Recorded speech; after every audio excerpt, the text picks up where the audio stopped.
What's up, YouTube? This is MathWiz97, and welcome back to Behind the Universe Raw vs. SmackDown.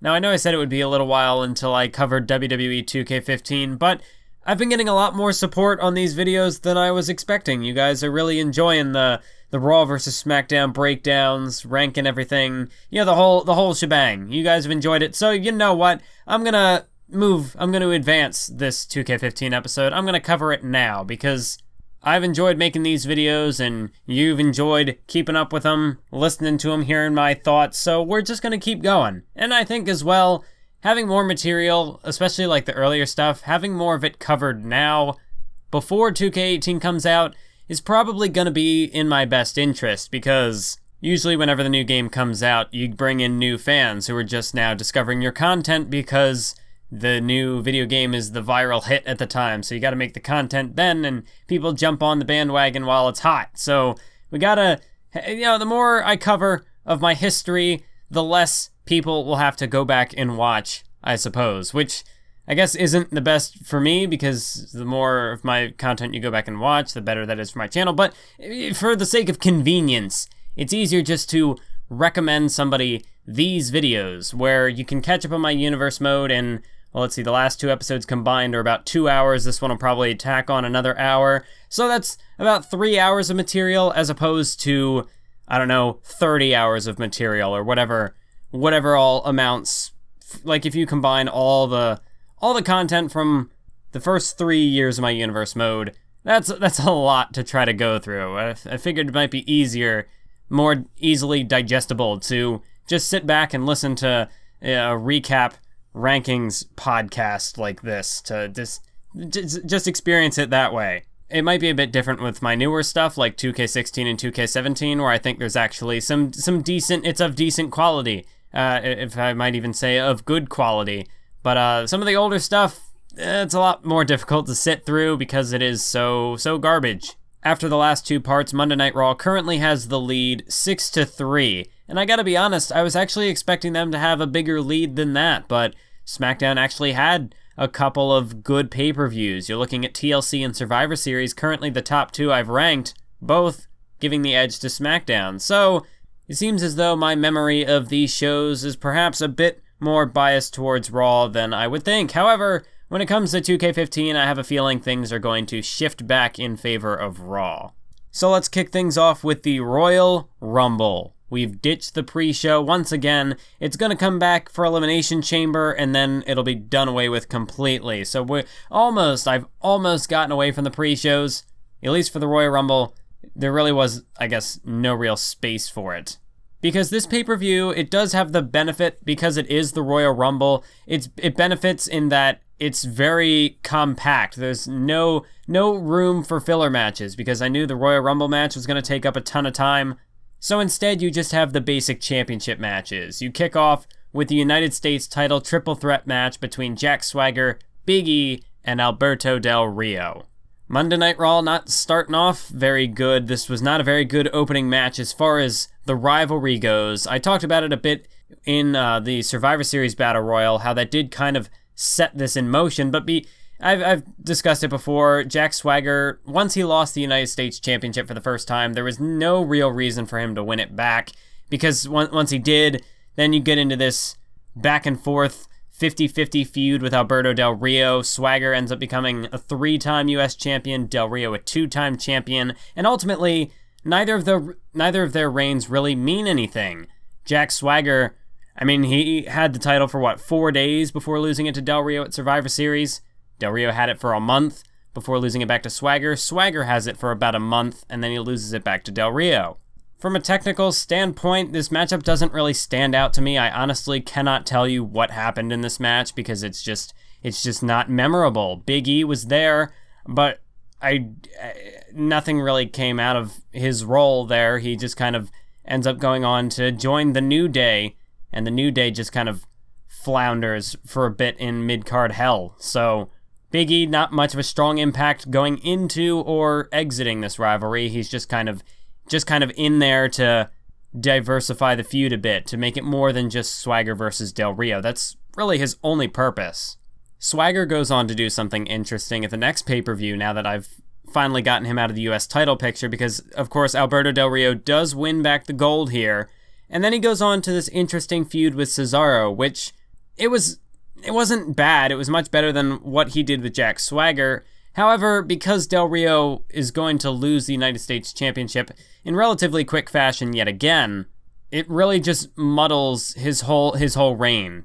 Really, the US title, ever since Swagger lost it at No Way Out, it's been all over the place. Roman Reigns had it for less than a month, Jack Swagger had it for less than a week, and then Swagger and Del Rio each have it for about a month, and then they lose it. Eventually Del Rio gets it back here. He has it for like 2 months, but then he'll drop it at WrestleMania. So this whole section in the United States Championships history is not a very good one. Yeah, I guess you can do the whole back and forth rivalry thing well, but when it's for a championship, when a championship is in the mix, I don't feel like that's the best thing for the title, the best thing for the superstars. Like I've said before, if you're going to book a championship reign 50-50 like this, it devalues the title and the superstars, because then you have people winning championships racking up accolades left and right. Like, for example, John Cena, a 16-time world champion in the real world, his title reigns, most of that was back and forth with guys like Randy Orton, where he'll win the title and lose it back and win it back and lose it back, and before you know it, he's like a 10-time champion, and at that point, what does it even matter? I've always put more stock in the length of a championship reign. That's why you look at John Cena, he's a 16-time world champion. Some of those reigns are memorable, some of them aren't. But if you look at, say, CM Punk's WWE Championship reign, the reign that lasted for over 400 days, you remember that title reign because it was such a long one. He had so much time to make an impact, so many different rivalries against so many other guys, including the likes of John Cena, Dolph Ziggler, The Rock. I mean, CM Punk accomplished so much in that title reign, and even if the way he lost it could have been better, at least when you look at the title reign from, like, you look in the history books, CM Punk's title reign is going to be up there as one of the more memorable reigns because he had it for so long, he did so much. And it's a bit different than, say, in the past where, you know how the older legends, they didn't compete nearly as frequently as CM Punk did because CM Punk was on a weekly TV show, the WWE product was much more saturated, many more events going on as opposed to back then in the past where superstars would only really compete on pay-per-views and maybe the odd show here and there like a Saturday night's main event, but even then, you didn't have a pay-per-view every month out of the year. Pay-per-views were staggered every now and then. You had like a WrestleMania, a SummerSlam, a Royal Rumble, and it wasn't until later on that you start to introduce these monthly pay-per-views, and now you have WWE bringing in 2 pay-per-views a month, but I guess their brand split, so it's kind of okay because the champion is still defending it only once a month, but when you have so many more title defenses behind the championship reign, it adds credibility to that reign, it adds credibility to you as a competitor. Whereas, if you're just dropping the title around left and right like a hot potato, then no one's going to remember any of those championship reigns, and it's going to end up, in a way, desecrating your legacy, because you're, say, John Cena, a 16-time world champion, how many of those reigns actually meant anything? Compared to, say, a guy like Ric Flair, when he was the 16-time world champion way back in the day, how many of those title reigns would be memorable? How much did he accomplish in those 16 title reigns, as opposed to John Cena, who just kind of would drop it back and forth with other superstars? I complained about it in my series with Sheamus. Jack Swagger has the same issue. I now have 2 3-time champions who don't really deserve that accolade. They don't really deserve to be called 3-time champions. Compare that to a guy like Dolph Ziggler, who, by the end of the series, or not really the end of the series, but up to present day, he's a 2-time World Heavyweight Champion, but his 2 championship reigns carry more weight to them than the last 2 title reigns that Jack Swagger had, or the last 2 World Heavyweight Championship reigns that Sheamus had. Dolph Ziggler had meaningful rivalries, he lost the title in a meaningful way, and he regained it in a meaningful moment. And then when he lost it again, it meant something. He had the title for a decent amount of time, and when it was time for him to lose it, he lost it. But it wasn't a case where Dolph Ziggler and Ryback were just trading the title back and forth, or Dolph Ziggler and Cesaro just traded it back and forth. It meant something. Each title defense meant something, and when he won the title, it was given much more weight, and when he lost the title, it meant all the more. It was all the more significant because he had defeated several opponents leading up to that point. Kevin Owens has this massive championship reign. He's about to break the record for the longest championship reign in the series. When somebody defeats him for that title, it's going to be a big moment because of how many superstars have failed to defeat Kevin Owens, how long Owens has held that championship. It's a lot more significant than a guy just holding it for a month and then dropping it the very next time he defends it. So in summation, not a good match for Monday Night Raw. Then we have the Divas title match between Summer Rae and Natalya. Of course, Summer Rae had won the Divas title on the WWE Superstars special just following TLC. She won it in a fatal 4-way against Caitlyn. I think AJ was in there, and I want to say Brie Bella. I'm thinking that's the 4. Might be a bit wrong on that, but either way, Summer Rae won the match, and Caitlyn lost her title. So this was a good feud to start 2K15. It was a good way to give the Divas division something going on, because if you think about it, most of the women I was building up, Oksana, she's gone. Lita, she's gone. Caitlyn, my former champion, she's gone. All that's really left at the top of the card, you have Summer Rae, AJ Lee, and Natalya. Now, AJ had been losing several important matches. She lost to Lita on the Superstars special. She lost to Caitlyn at Survivor Series. So AJ Lee wasn't really deserving of a title shot in this instance, but you have Natalya, who was the former Divas champion. She had been in a decent rivalry with Summer Rae. Of course, at Survivor Series, they were in that tag team match. So it made sense to have Natalya be the one to step up to face Summer Rae. If I wanted to put over Summer Rae as the leader of the next generation of women on the roster, having her go over a former Divas champion in Natalya makes sense. Unfortunately, it's merely a good idea in theory, because in execution, Summer Rae obviously does not have nearly as much of an impactful reign as that previous statement I made would have suggested. Her match with Natalya wasn't necessarily bad. Her feud with Natalya was kind of weak because really there was not much build-up going into it. I was basically just capitalizing on the name value of Natalya as a former champion, because really, I didn't have much time at this point to build much of the new talent that was being brought in, because like I said, most of the significant players were now removed from my roster, and I had to introduce people from scratch. So I wasn't going to have, like, the Funkadactyls step up. I wasn't going to have, like, the Bella Twins, who had been out for a while. I wasn't going to have them step up to challenge. You could say that, well, maybe you could have brought in, say you had Naomi step up to fight for the title right off the bat, for example, portray this young upstart and have her pull off the shocking upset.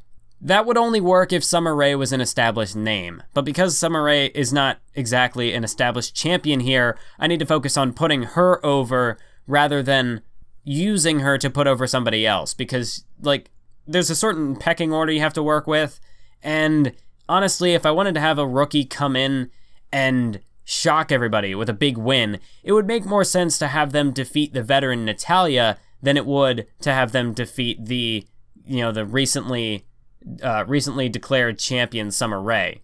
So honestly, I wasn't in a very good situation with the Divas division here, but I could have done worse. I could have done worse with this situation. I give it more credit than the US title feud, because this there's at least some sort of attempted foresight with this rivalry, even if it's poorly executed. Then Ryback defends his Intercontinental Championship against The Big Show. Of course, Big Show had defeated Cody Rhodes at TLC to set up this match, to earn this opportunity.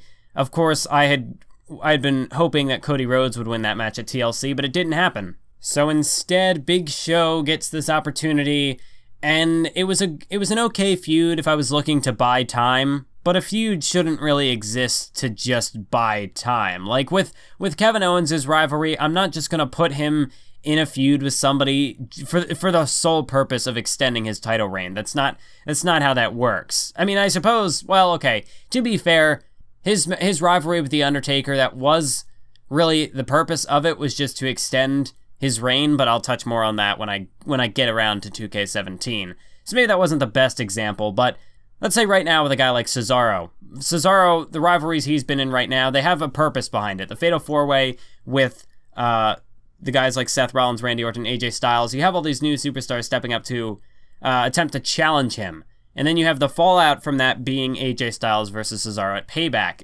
These feuds have a purpose beyond just making Cesaro look good, making his title reign look good. If you're going to set up a feud, if you're going to set up a challenger and try to build them up in order to make, like, even if you're still building them up to a loss, that feud has to do something of significance for that character. To use a previous example from this series, go back to No Way Out when Randy Orton stepped up to challenge Ryback for the Intercontinental title.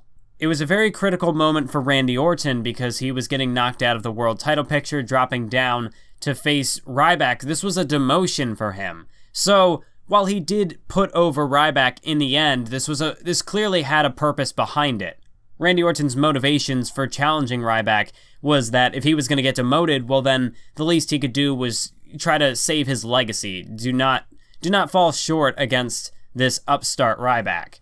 The ultimate purpose was, of course, to put over Ryback to try to move him up to a more main event level, but for Randy Orton, there was something of significance there for his character, because it was a realistic extension of what Randy Orton had accomplished before, with him having just lost the World Heavyweight title, dropping down a peg.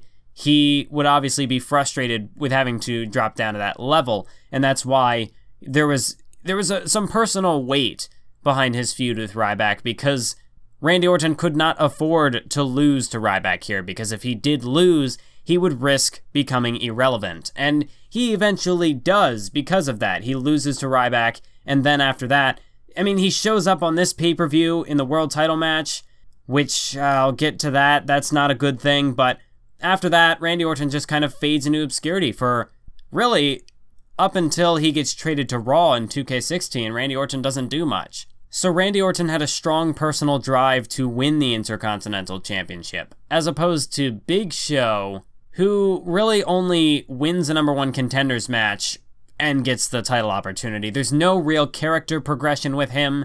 I don't really do much to delve into the Big Show as a character at all. He's just another obstacle for Ryback to take down, another opponent to fill Ryback's quota.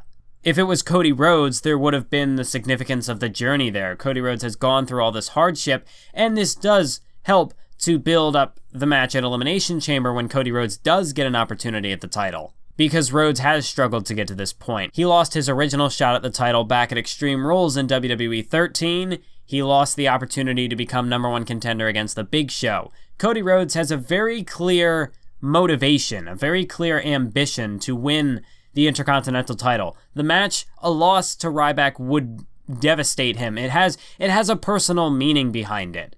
With Big Show, there is none of that. Big Show is just a hulking behemoth who challenges Ryback because he won a match. It's a very basic by-the-numbers feud, and regardless of the quality of the actual match, the feud itself is not very memorable.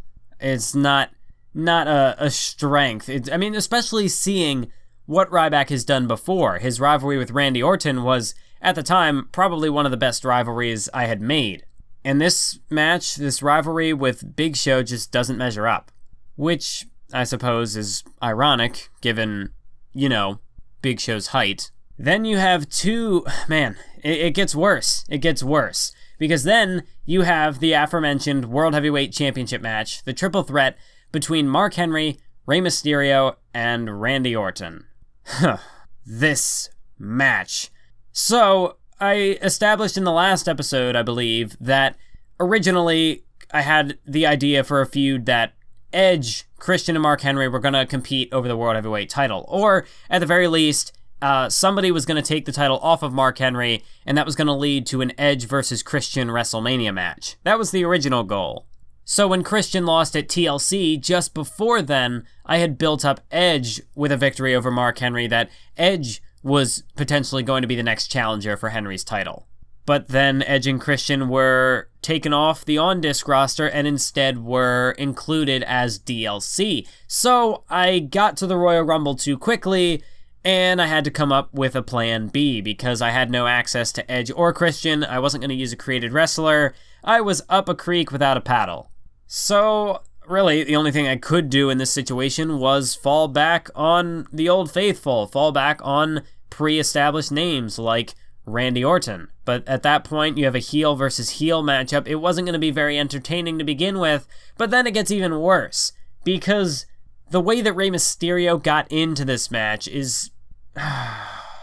So on the episode of SmackDown prior to the Royal Rumble, Rey Mysterio was in a match with Mark Henry, and it was a simulated match. I didn't actually play it. It was in those pre-episode menu screens I used to use. So I simulated the match, and I said, okay, if Rey Mysterio wins, if he defeats Mark Henry, I'll throw him into the match. And he won, and I threw him into the match. That was the big build-up for Rey Mysterio entering the world title picture. That was how he got in.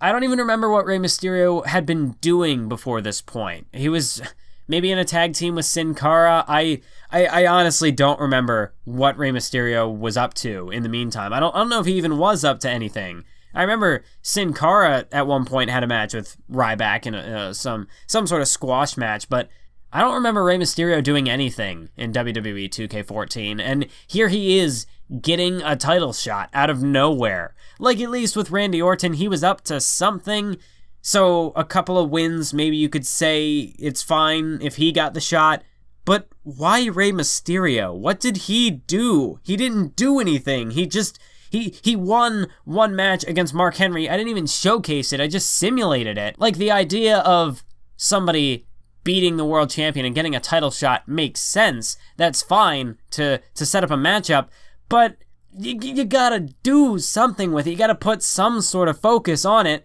and I didn't do that. It was simulated. It just happened. And it was a fourth wall breaking moment too, because I said on camera, like, hey, if Rey Mysterio wins this match, he gets a title shot. I'll put him in there. And then he won the match, and I put him in there. And no, it's not good. It's not good. Not good. The WWE title match, which was bad by all accounts, was still better than that World Heavyweight title match. Because when John Cena took on Batista, even though it didn't make any sense, Batista had just lost to Daniel Bryan at TLC, at the very least, I had put some sort of focus on Batista going into the show.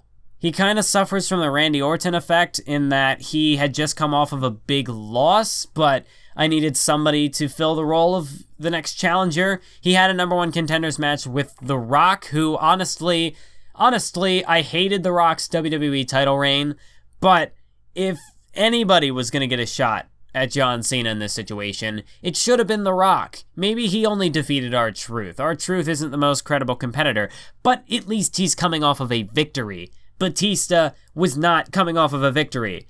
Granted, he had a more credible opponent in Daniel Bryan, but he still lost. Why is he getting a WWE title shot? Realistically, neither of these men should have gotten the title opportunity, but really, who had I been building up in the main event on Raw other than John Cena and The Undertaker for the last 3 months? I had The Shield involved in the Royal Rumble match, so they weren't going to be getting an opportunity at the title. So I don't really know what else I could have done in this situation, what else I would have done. Either way, the match was bad. The match was okay. I mean, it was standard fare for the type of matches I'd produced at the time. But the feud itself isn't good. It's at least better than Rey Mysterio showing up out of the blue, but not by much. And then you have the one saving grace for this pay-per-view, Daniel Bryan versus Brock Lesnar.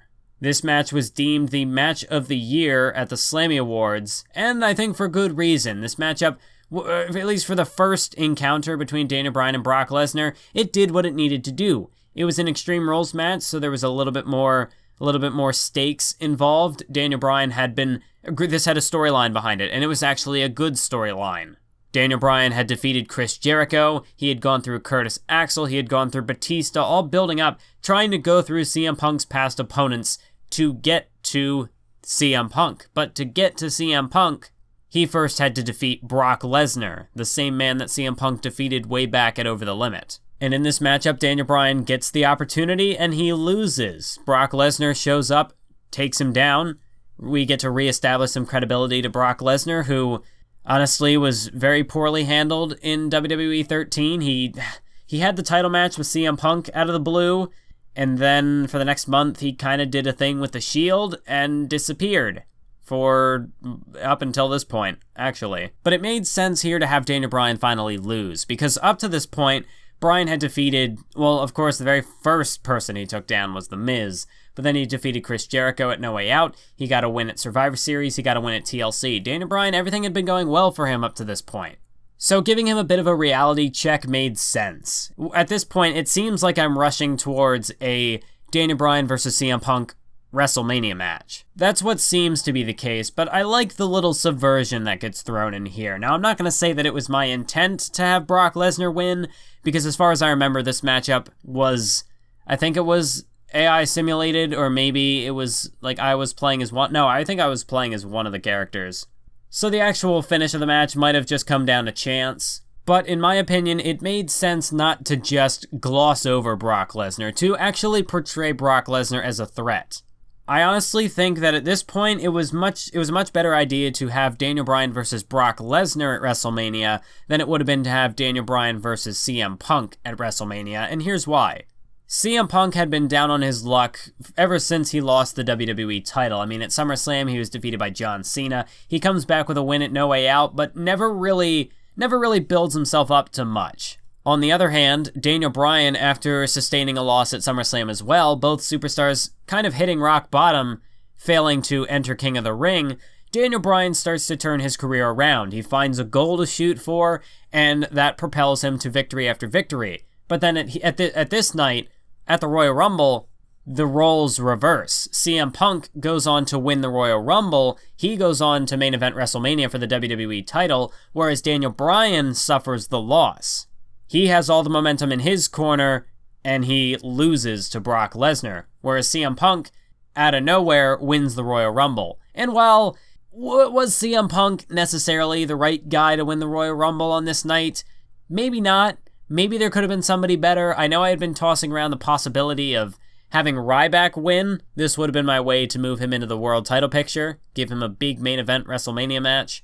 I might have considered giving the victory to one of the members of The Shield, possibly, but that ended up falling through pretty quickly.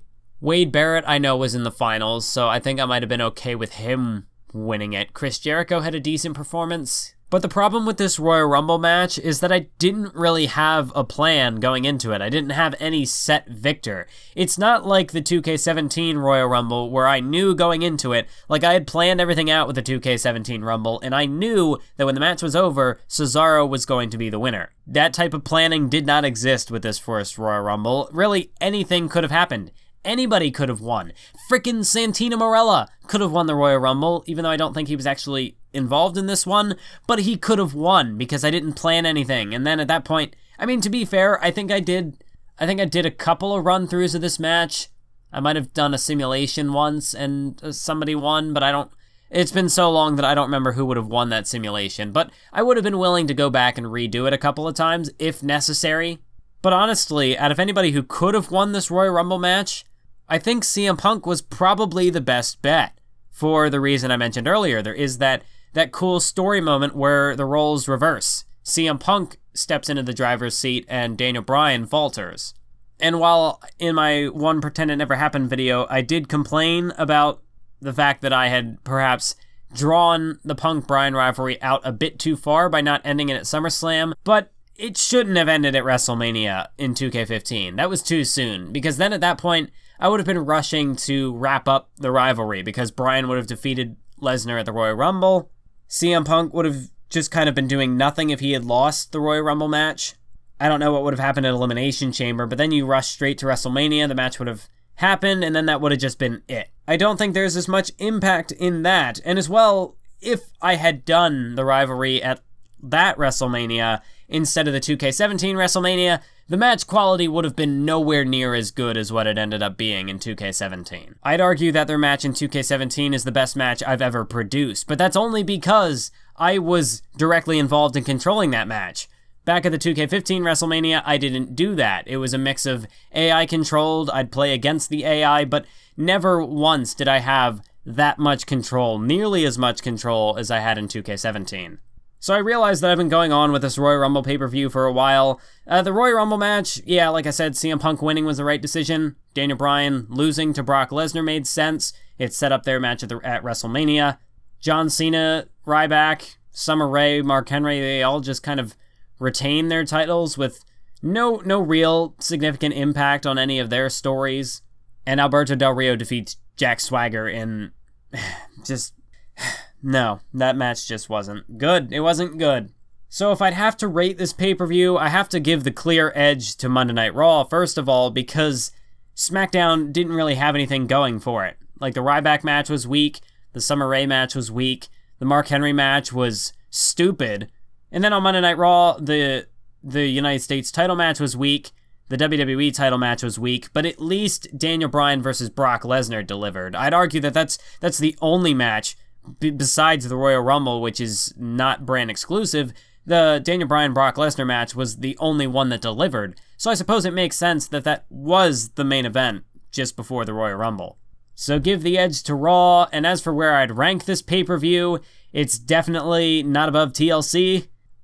I wouldn't even say it's above Survivor Series, because really this pay-per-view doesn't set anything up. Honestly, it's just a stepping stone to bigger things. It really, in most of the instances, I'm just kind of biding my time, because with Big Show becoming the number one contender for the IC title, I wanted to give the shot to Cody Rhodes, and that's what I'd eventually do, so this match really meant nothing.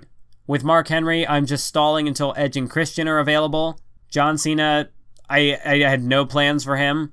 Alberto Del Rio, at this point, I didn't have any plans for him. He'd eventually get a good opponent in Cesaro at the next pay-per-view. But yeah, the only matches with any forward thinking here were Daniel Bryan versus Brock Lesnar and Summer Rae versus Natalya, of all things, even if, as I said before, the forward thinking on that wasn't that great. It was a bit shaky.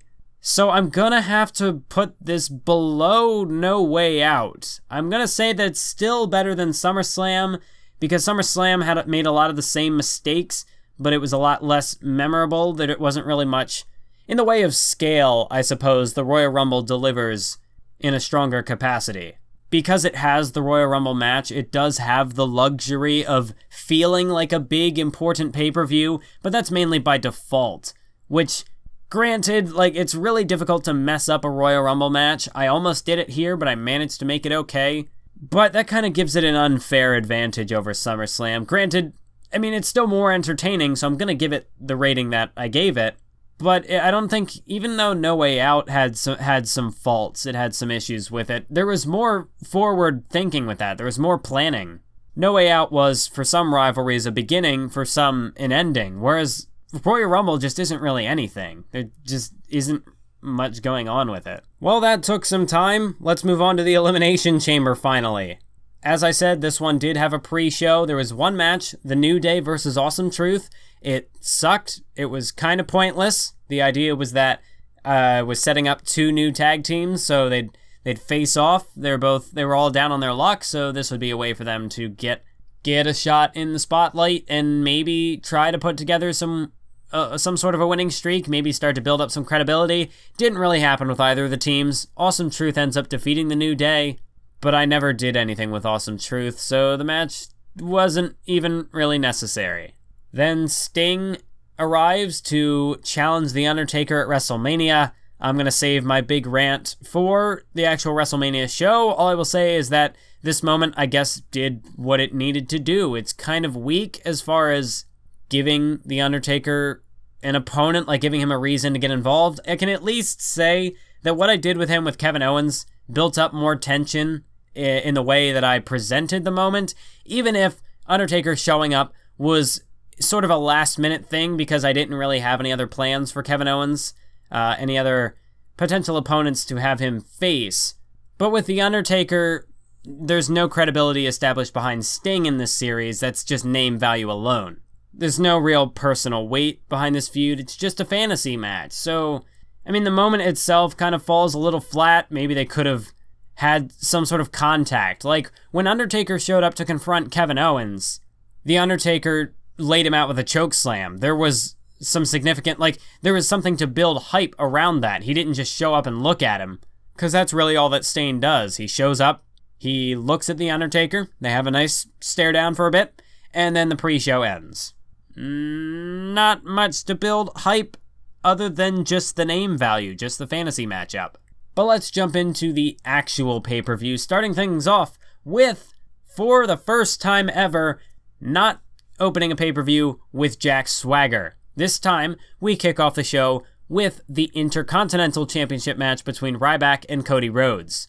That tradition had been going on for quite some time. Nearly a full year I ran with the tradition of Jack Swagger opening the show. But it was finally time to put it to an end. It was kind of limiting in how I would book my cards because I would always try to have Swagger in the opening match. So no matter what match he was in, no matter what it would mean for the card, I would always put Swagger first. I guess I could have done that here and had the WWE title Elimination Chamber match open, which, now that I think about it, might have made more sense to kind of space out the Elimination Chamber matches that way, kind of have it open and close the show, have that nice storybook quality to it. But instead I opened with the Intercontinental title match, and I think the match was okay. I don't remember much of it technically, but from a storyline perspective, it's way better than the Big Show match. That's without question. I basically talked about the strengths of this match when I talked about the Royal Rumble, so I'm not exactly going to revisit it here. Then there is the Titus O'Neil versus Darren Young match, which it's been, I guess it hasn't been a little while, because last pay-per-view we had Bryan versus Lesnar in just a non-title match. But this rivalry is interesting in that it sets up something pretty big. It sets up a pretty big storyline moving forward. After I had the Primetime Players struggle to even get a shot at the Wyatt family's tag team titles, they finally got a shot just before the Royal Rumble, only to come up short. And once that happened, that's when the Primetime Players split, because at this time in the real WWE, the Primetime Players had been broken up for quite some time. And so I decided, well, because the WWE has done it, and because they're probably going to stick to that for who knows how long, I'm going to split the Primetime Players. I'm just going to let them go their separate ways, and I'm going to try to focus on them as single stars. Then, of course, as soon as I did that, the WWE put them back together. They let the Primetime Players reunite, and even in the time that they were separate, you had Darren Young getting injured, so nothing really happened with him. I don't know what WWE did with Titus O'Neil, but it was nothing memorable. He just kind of faded into obscurity until the Primetime Players reunited. And I saw the missed potential with the Primetime Players. I had seen how WWE failed to capitalize on that potential rivalry they had there, partially because Darren Young got injured, but even then, they didn't really do much with either guy as a singles star. So I looked at it and I thought, okay, I can do this better. And that's what I did. This matchup at Elimination Chamber was a good way to kick off the feud. You have Titus O'Neil kind of carrying this inferiority complex, because if you remember back to Night of Champions, it was Darren Young who defeated Titus O'Neil to qualify for the King of the Ring tournament. So I had established this sort of inferiority complex with Titus O'Neil, where every time he steps up against Darren Young, he ends up falling short, which is kind of ironic when you look at it in the big picture of universe mode, because with the way that I booked them, Titus O'Neil obviously overshadows Darren Young when you look back on it in hindsight. But at this point, it was Darren Young who appeared to be the Shawn Michaels of the tag team, if you will. And Titus O'Neil was left over as the Marty Jannetty. So this pay-per-view flipped that. Titus O'Neil defeats Darren Young, and this is actually, again, some good foresight on my part, because at WrestleMania, you're going to get this Intercontinental Championship Fatal 4-Way match, which incorporates not only the Ryback versus Cody Rhodes feud, but it also incorporates the Titus O'Neil versus Darren Young feud, and I honestly think that when it comes to that WrestleMania, that might be the best match on the card. There are a couple of other gems on that card, even though the majority of it is rather meh. But that Fatal 4-Way was actually good. The build-up to it was pretty strong, and a big part of that is this pay-per-view, so I will give credit where credit's due. Before I forget, I should also talk about the non-brand exclusive matchups, which are... I don't think I'm doing this pay-per-view in order, but I kind of have forgotten how this one went out. But you had the Divas title triple threat match, Summer Rae against Brie Bella and AJ Lee. Brie Bella wins the match. AJ Lee, again, this continues her trend of failing to win the Divas Championship in critical situations, but not only in critical situations. This matchup also carries through her failure to win important triple threat matches. And it's Brie Bella who defeats Summer Rae. This is where the Divas Division kind of hits rock bottom. I suppose the true rock bottom would be in WWE 2K15 when I canceled the Divas Division, But that was more so, like, even before that point, I was kind of starting to get ideas, but I guess I was burnt out, so I just kind of quit on the division. The problem here is that, really, it seems like I've already quit on the division, but I'm still trying to carry on this facade that I am still putting focus on the women. Like, they're still on the show, so I should do something with them, and I guess I hadn't committed to the idea that maybe I should cancel the division. Like, I didn't even think that was a possibility. I didn't even think that was an offer that was on the table. So in that sense, I would almost have to give myself even just a little bit of credit for canceling the Divas Division in 2K16, because I didn't keep on pretending that I could make this work. I knew that I needed a break. I knew that the current roster, there weren't enough superstars on there that I could see headlining the division. So I called it quits there, and then I would eventually revisit it in 2K17 when I knew that I had enough talent to work with. But in 2K15, I kind of just kept going. I just was going through the motions, and it really shows. The Natalya matchup at least had a bit of a purpose behind it. This matchup doesn't have anything. There's no passion behind this rivalry. Like, Brie Bella wins when it should have been Summer Rae. Summer Rae, at the very least, if I wanted the Divas title match at WrestleMania to have any shred of credibility, Summer Rae would have retained the title here. I could have set up somebody else to face her at WrestleMania. It could have been one of these two, but Summer Rae should have been the champion going into WrestleMania. It made no sense to have her lose it here and then use her rematch at WrestleMania. It was just a match out of obligation. It wasn't good. No passion behind it. No. Then there's the tag team title match where the Wyatt family takes on Booker T and Goldust. While this matchup basically serves the same purpose as the Ryback Big Show match in that it's just stalling for time with the Wyatt family's reign, I find it somewhat fascinating that I did bring back the Booker T. I brought back the Booker T at the Royal Rumble, and then I had some fun with this rivalry. I put together Booker T and Goldust, a veteran tag team. That's not something that I don't think I've ever done that again in Universe mode, and it's not something that I'd be opposed to doing again, depending on who I use, of course. With Booker T, the idea was that he would come back and be an active part of the roster, and he was for a while. For the rest of 2K15, and I think even a little bit into 2K16, Booker T was an active member on the roster. He didn't really accomplish a whole lot. Beyond this match, he was never in any other title matches. Hell, I don't even think he main evented a show. But I was committed to having him on the roster. And at least here, with Cody Rhodes doing something, I mean, at this point, I don't know if Booker T was on SmackDown. Not Booker T, Goldust rather. Goldust was on SmackDown. Booker T ended up going over to Raw. So that's why this matchup isn't brand exclusive. But it gave Goldust something to do. I can't remember what exactly I had tried to do with Goldust and Cody Rhodes as a team, because I know they had some sort of an alliance before Cody challenged for the Intercontinental title, and then after the fact, they're kind of against each other. So for a little bit, I had them kind of working as a tag team, and then I just did away with that idea altogether. But at least here, Goldust has something to do. Cody Rhodes is busy fighting Ryback, so giving Booker T a partner in Goldust, and again, you have to think that this was hot off the heels of Booker T's Royal Rumble appearance, where Booker T had a good showing. I think the only two men who outlasted him in terms of time were CM Punk and Chris Jericho. So Booker T had a decent bit of momentum going into this matchup, so giving him the title match, I think, made sense. If I really had to have a filler opponent for the Wyatt family, I think Booker T and Goldust were probably the best choice. The only reason I don't think it's hypocritical of me to say that is because unlike Team Icons, where they showed up for one night and were done, well, I guess for Team Icons, they showed up in the month building up to it, but once the match at Survivor Series happened, they were gone.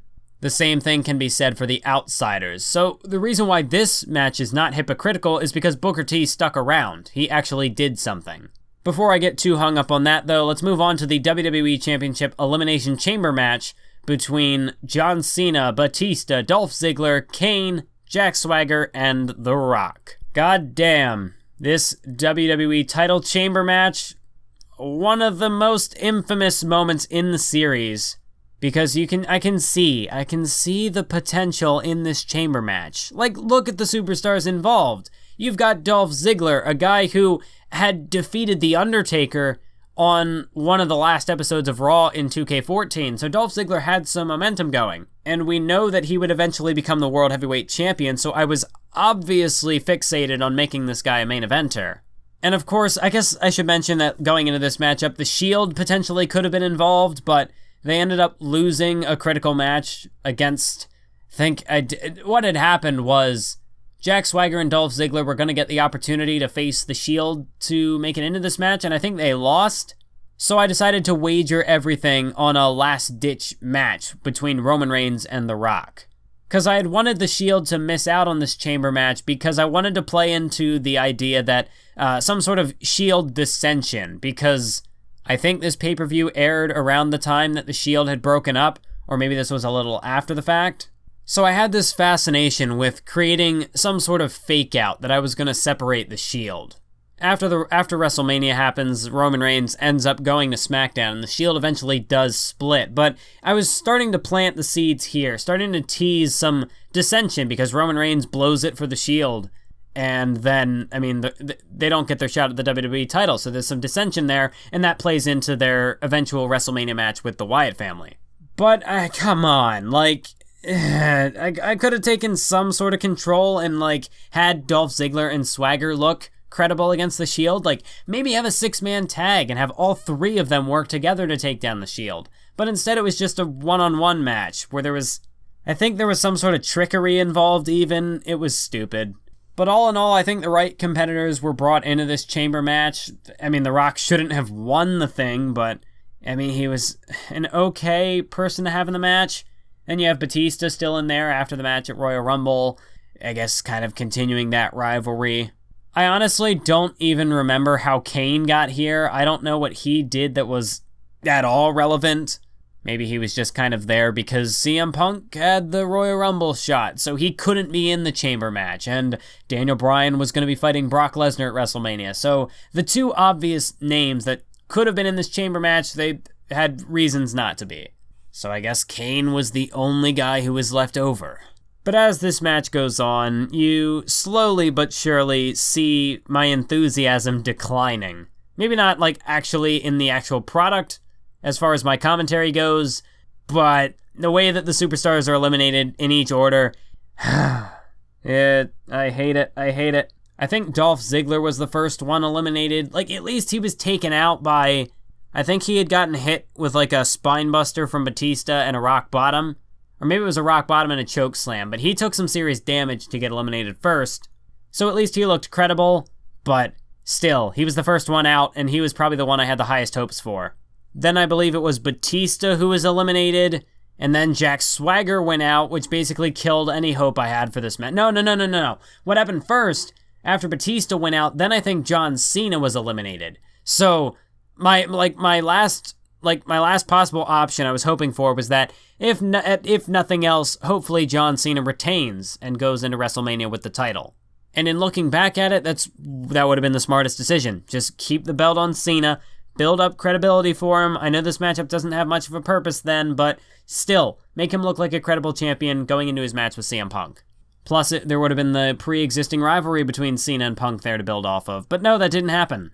Jack Swagger might have been an interesting guy to win the match. You know, he was a big US champ in the first year, so maybe it was time to pass the torch to him. No, obviously not. He goes out next.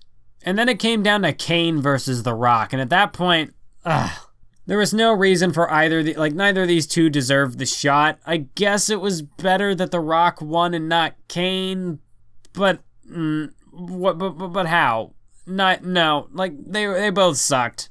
The 3 superstars who I wanted to win were all eliminated, and I was left with the 2 worst options. It was just not good. So yeah, not a good showing for Monday Night Raw in this pay-per-view. Well, okay, I'm getting ahead of myself, because there was also the United States Championship match between Alberto Del Rio and Cesaro. This match was okay. You would think that maybe Cesaro should have won the title here, but I think it made sense to hold off to WrestleMania, give Alberto Del Rio a bit more credibility as the champion, show Cesaro struggling a little bit to win the title, because up until this point, I mean, you have to think, the last time that Cesaro had even a shot at becoming the US champion, or even the #1 contender for that matter, was at SummerSlam when he took on The Miz.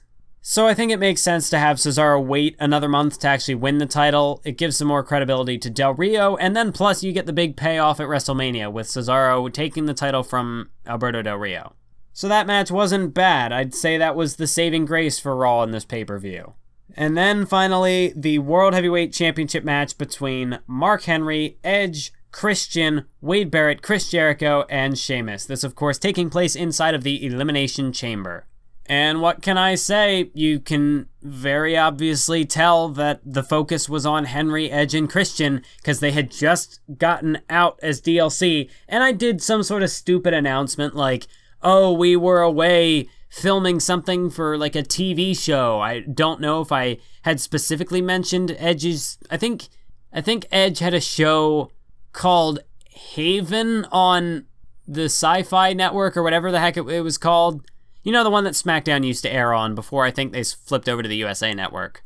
Anyway, that was their reason for disappearing for a while, was that they had some sort of TV deal. So that's why they weren't around for the Royal Rumble.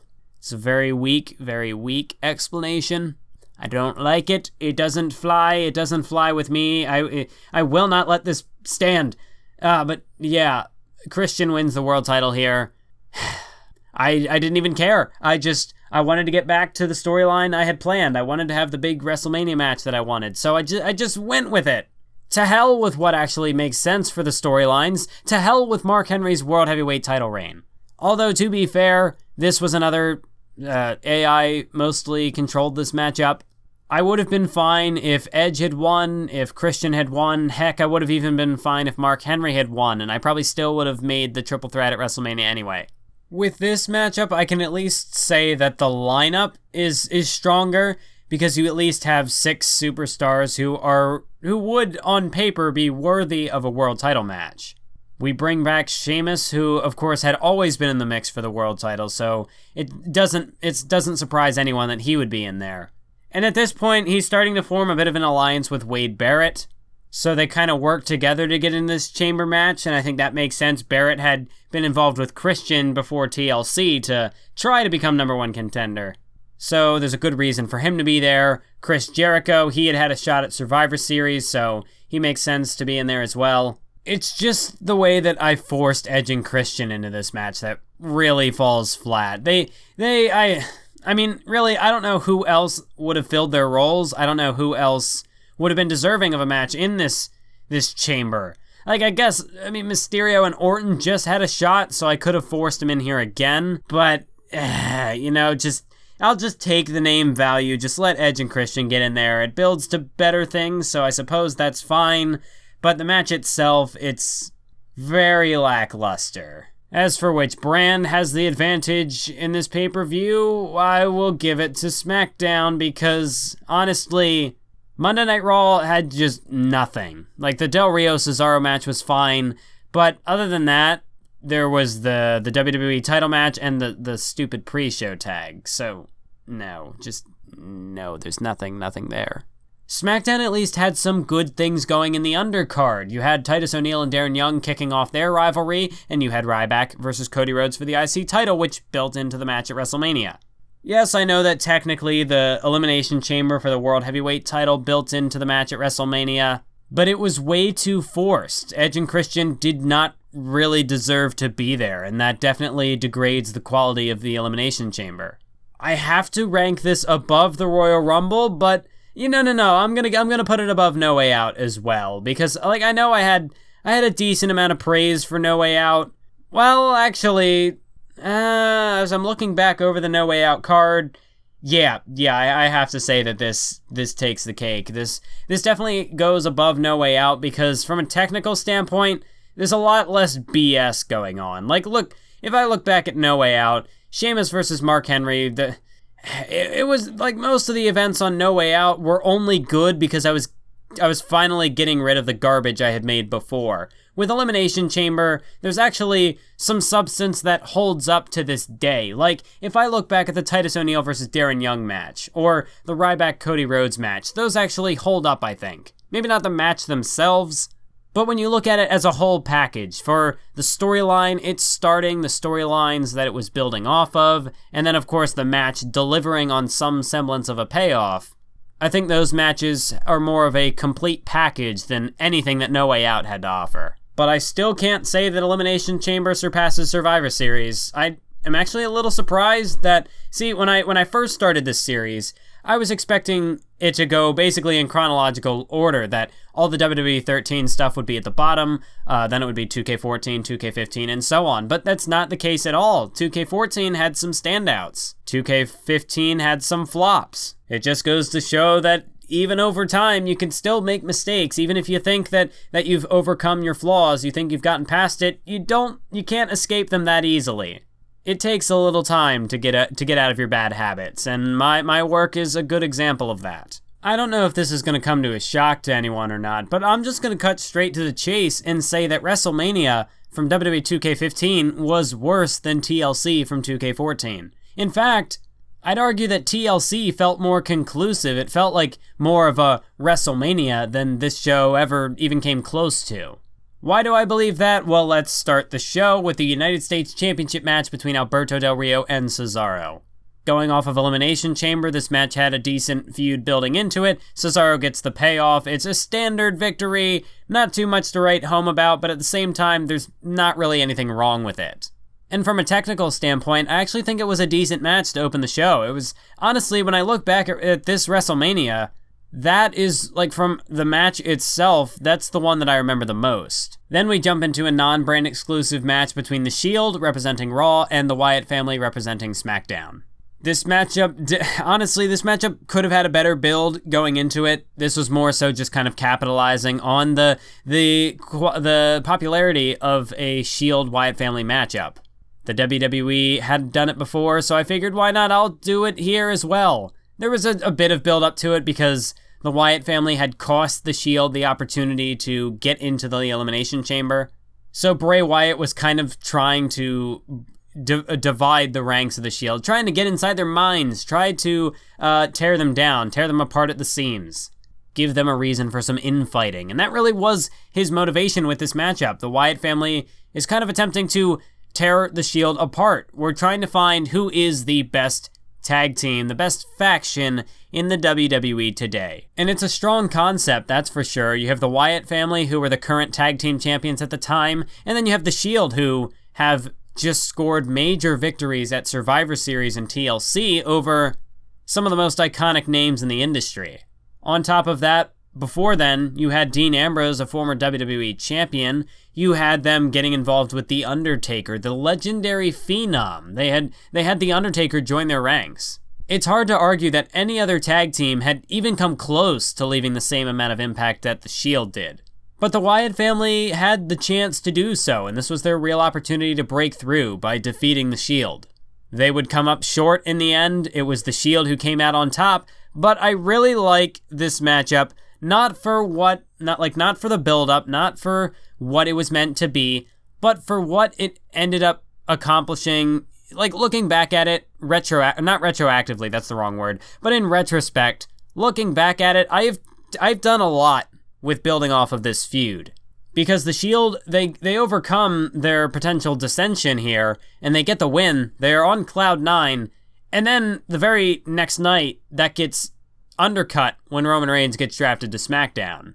So when it seems like the Shield are on top of the world, immediately their foundation gets leveled. I think there's a dramatic irony in that. I think it's a strong juxtaposition from just even 1 or 2 nights, because I forget if it was on Raw or SmackDown technically. No, it was on Raw. So it was the very next night that Roman Reigns was ripped away from the Shield, drafted to SmackDown. And then, of course, later on, you're going to get Roman Reigns versus Bray Wyatt. You're going to get that rivalry because Bray Wyatt, he disappears after this match for a while. This, of course, also sets up immediately the Tag Team Championship match at Extreme Rules, where Dean Ambrose and Seth Rollins take on Eric Rowan and Luke Harper. Their loss there will eventually build into Seth Rollins betraying Dean Ambrose and launching them into their massive rivalry that only recently just concluded. And then once Bray Wyatt goes through Roman Reigns, he goes on this destructive tear in the main event of SmackDown. Or not necessarily the main event, but like the upper mid-card, just right beneath the main event. And in modern times, you have Dean Ambrose now getting drafted over to SmackDown. And what's the first thing that happens? He joins up with Roman Reigns and he's back against the Wyatt family again. It's ridiculous how important this matchup ended up being, like, in hindsight. But, like, at the time, it had no business to be that important. It never really was that important. It was just a matchup based on name value. It was just a cool tag team match that had been a big fan fantasy at the time. Everybody had wanted to see it, so I kind of incorporated it into my universe mode. But it's kind of crazy to think that it had a deeper meaning beyond that in the grand scheme of things. Then you have a matchup that had no meaning at all, let alone a deep meaning. It was Summer Rae versus Brie Bella for the Divas title. Brie Bella wins, she retains, and that's really all I can say about it. It sucks. There was nothing memorable about the match at all. Then you have the rematch between Daniel Bryan and Brock Lesnar, where Daniel Bryan finally slays the Beast. He finally conquers the Conqueror. And at this point, the only thing standing in Daniel Bryan's way with a match against CM Punk is the brand split, which I will continue to build on in the coming months. This is a big reason why I say not having the feud end here, like not having Daniel Bryan versus CM Punk at this WrestleMania works out better. Because on this night, at this WrestleMania, you have a strong performance from both men. Because obviously later on in the main event, CM Punk is going to defeat The Rock for the WWE title. And you also have Daniel Bryan overcoming Brock Lesnar. So both men have, as far as paralleling their journeys goes, both have a strong performance at WrestleMania. So when I do eventually build up to their fake-out match at SummerSlam, it's just another cool story moment, because you can follow the journeys of both men, you can see where both of their paths diverge, and then you can see them come back together here at WrestleMania, and I think that only builds into the storybook quality of this rivalry. Then there is the Intercontinental Championship Fatal 4-Way match between Ryback, Titus O'Neil, Cody Rhodes, and Darren Young. As I said before, I really love the build-up to this matchup, and I'm really happy with how it turned out. My initial plan was for Cody Rhodes to win here. That's what I wanted to have happen. I wanted him to finally end his journey to become the Intercontinental Champion. I wanted to finally have him get that happy ending on the grandest stage of them all. But instead, it was Titus O'Neil who scored the win. He ended up winning the match, and I think that was for the better. The Cody Rhodes victory would have been more predictable, whereas Titus O'Neil, he had just gotten the win over Darren Young, and for two guys who just split apart as a tag team, who just started going on to their singles paths, I think this was a really important victory for Titus O'Neil, because if he hadn't won the Intercontinental title here, I honestly don't know what I would have done with the primetime players after this point. Having Titus win the Intercontinental title at least gave me a sense of direction for the character, and I think that was very critical in him actually becoming a serious threat later in the series. And for Ryback, I think this was the right time for him to finally drop the title. He had won it back at SummerSlam, he had gone on to surpass Jack Swagger's record as the longest reigning champion in Universe mode. And once he had done that, I wanted to move him into the main event picture. I wanted him to lose here at WrestleMania so that he could move on and finally become the World Heavyweight Champion that I had been building him up towards. I don't really have any negatives to say about this matchup. I mean, on a technical level, it might not have been that impressive. I've had higher quality Fatal 4-Ways since then, but for this point in the series, I definitely view it as one of the stronger moments, and I would say that for this match card as a whole, I think this matchup might be the standout. It's a tough call because I think Daniel Bryan versus Brock Lesnar was good, and I also think The Shield versus the Wyatt family was good. But when I think of which match had the biggest impact on the series as a whole, I think this matchup would have to take the cake. Then there's Sting versus The Undertaker, which, again, it's all about name value here. I didn't actually go through the effort of building up a Sting versus Undertaker match. The WWE never actually made the match, so I just kind of wanted to capitalize on that fantasy, and it really shows. It's to the detriment of this rivalry. It's to the detriment of this pay-per-view. Because I put no effort into building this matchup, and even the match itself, I think, could have had a few more false finishes just to, as a standalone match, just to stand out. If you want to see a Sting versus Undertaker rivalry done well in a Universe mode, I'd recommend Brendan Plays' Universe mode. I think he did it in... I think the majority of his 2K15 Universe mode was building up to Sting versus The Undertaker. So if you want to see it done well, you can check out his Universe mode, or you can check out Delzinski's SNME. He also did a fantastic job. Not only was the build-up to the matchup great, but the match itself, from a technical level, was very well put together. And when the match featured commentary from the legendary Murphs YT13, you can't go wrong. It's perfect all around. You just go watch that match. Go watch SNME WrestleMania. It was good. And when I say that, knowing that there's better executed versions of Sting versus The Undertaker, there's absolutely no reason for you to watch mine. And the only matchup that I haven't covered yet is the World Heavyweight Championship triple threat between Christian, Edge, and Mark Henry. This was, again, okay. I think it was the most logical approach to take. I wanted to have Christian versus Edge at WrestleMania, but since Mark Henry had just lost the title, of course he would have to be in there as well. And I think having Christian retain here makes the most sense. He had only just won the title, for crying out loud. So giving it to Edge would have been weird, and having Mark Henry win it back would have killed any momentum that anybody could have going. So just give it to Christian, let him take the win. It makes sense. The match was fine. Nothing really to complain about, but I wouldn't say there's much to write home about either. And I have documented my rage with the actual main event of WrestleMania, The Rock vs. CM Punk, in the very first Pretend It Never Happened episode, so go watch that if you want to hear my thoughts, if you want to hear my pure, unadulterated hatred for The Rock versus CM Punk. Honestly, it would have been better if John Cena just had the title. Punk winning was the right decision. And that's about it. It was a terrible main event for what could have been a better WrestleMania. I think it was fine, but like I said, TLC felt more like a main event than this pay-per-view did. I mean, for my first WrestleMania, I won't give it too much grief because it did a lot of things right. Maybe not a lot of things. Maybe it did a few things right. Some things right. It did something right in some instances, so I'll give it credit for that. But obviously I've done things much better since then, and I had done things better beforehand. I think TLC had higher highs than WrestleMania. You have the big TLC ladder match too. Granted, John Cena vs. The Undertaker was a kind of lackluster feud, but at least it had a good climax. It had a good conclusion. Whereas with this pay-per-view, I think it's just a little too textbook. I think it's a little too formulaic to actually commit to as being a super strong pay-per-view. I'm taking a quick look back at Survivor Series, and you know what, I'm gonna say it's better than Survivor Series at least, because Survivor Series, yeah, it had that sense of scale to it, but there's not enough. Again, when you talk about the highest of highs, you have the really memorable moments that stand out. Survivor Series, I don't think really has quite that many of them. Like, it does feel, for the time, Survivor Series did feel like a big pay-per-view. It felt like a big deal. But looking back on it, WrestleMania just had more scale to it, even if it was kind of formulaic. At least, like, you have the Fatal 4-Way Intercontinental title match, which I think was better than anything the Survivor Series card had to offer. Daniel Bryan versus Brock Lesnar concluded yet another feud, and I think that matchup was really good as well.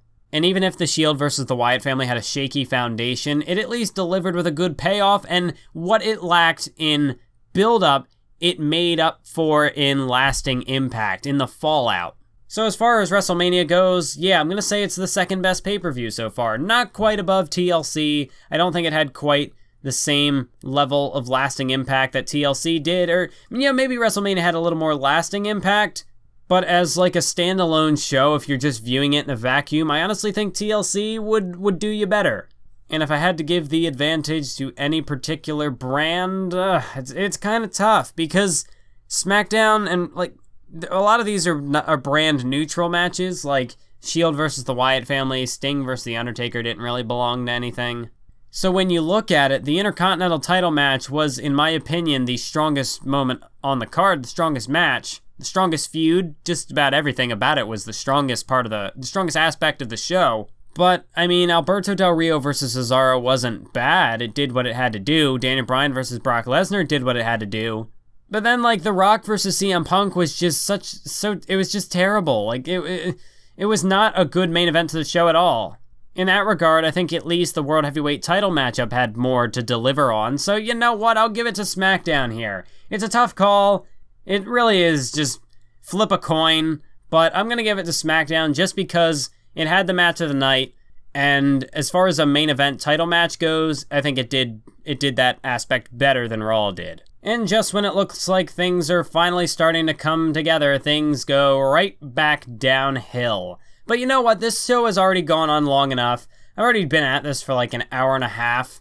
I mean, give or take about 5-10 minutes, depending on what all gets cut out. But this has already been a really long episode. So I think what I'm going to do, I think I'm going to actually split WWE 2K15 into 2 parts, because, I mean, look at this. I spent like over an hour just analyzing the first 3 shows. Coming up next, we've still got 4 pay-per-views to go, so by the time I'm done, this could be like a 3-hour session, and I think that's a little long. If you guys disagree with me, let me know in the comments, and then in the future, I'll just lump everything together regardless of what all I have to say. But as far as, because I think only as the show goes on, I'm going to find more to say, I'm going to find more to talk about analytically, because there's more nuance with each show. When it came to WWE 13 and 2K14, there was a lot more simplicity with each pay-per-view, because I only did so many things accurately and I did a lot of things wrong. So, and there just isn't as much nuance to each show. So the longer this series goes on and the better my content becomes, the more I'm gonna have to say about it. So I think this might be an okay precedent to set for future games. Honestly, I don't know, it's up to you. If you'd rather me lump everything together, if you're okay with potentially listening to a 3-hour session in the future, if I have that much to say about one specific game, let me know down in the comments below. I honestly didn't expect I'd have this much to say, but I guess you never know. Things happen. So yeah, give me some feedback on that in the comments. This one I'm still going to segment into parts just because of how long this first one was. But if you don't think I should do that for future episodes, if you don't think I should do that for 2K16, 2K17, or 2K18, just anything in the future, let me know down in the comments section, and I will take that into consideration. But for now, thank you for joining me for the first part of Behind the Universe Raw vs. SmackDown WWE 2K15, and until next time, keep on YouTubing.